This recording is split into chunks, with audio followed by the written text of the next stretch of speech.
Such a flow of language, and they were so proud. She said, one of them in particular, who's a good friend of mine, she said, I feel like I'm walking 10 feet tall after seeing her speak and talk about our type of politics. So she really is an inspiration. She's getting lower and lower down. She really is an inspiration. So we encourage people in the movement. And you need to all be that over your hearing. You have told I need to say anything about the good fire of time, but I'm broke, so that's why I've done it again. But the other thing, like I am saying about standing in the political election, but we know as revolutionary socialists, that's only part of the picture.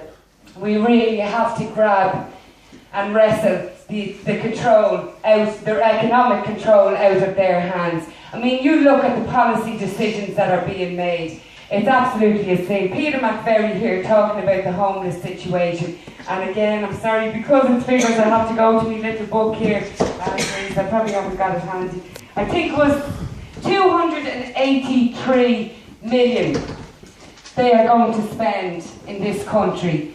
For the N7 goes from wherever to Cork. To remove the traffic lights at Newlands Cross.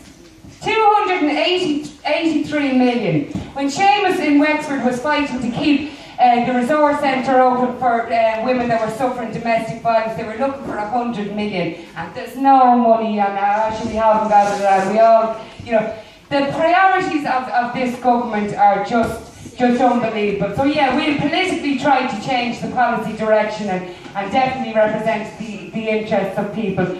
But I think definitely we need to, you know, grasp the fact that only economic control, workers controlling the workplaces, us taking over the major industries and the banking sector in our interest, because as long as a tiny minority have control on that, the political power is almost meaningless.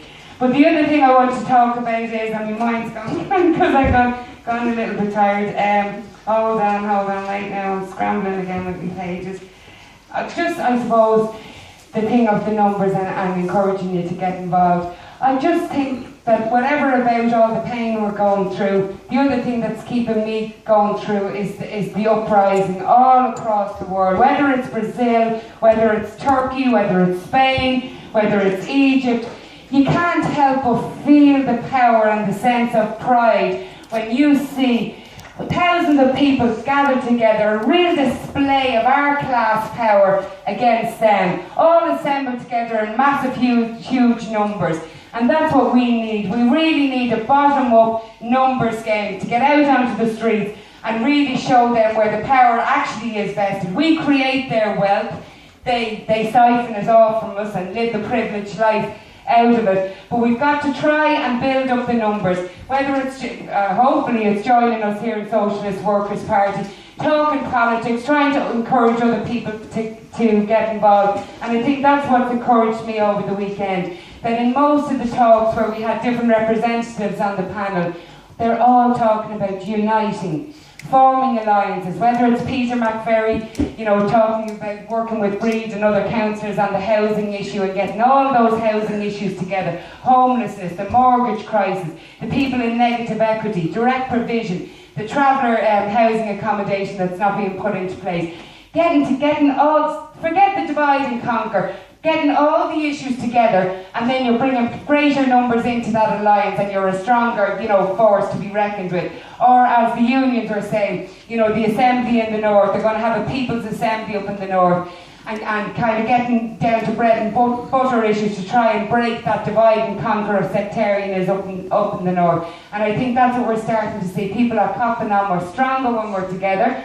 So in that vein, maybe I'll stop talking. I just encourage people to stay around, you know, the Socialist Workers' Party. Please join if you can, add to our numbers.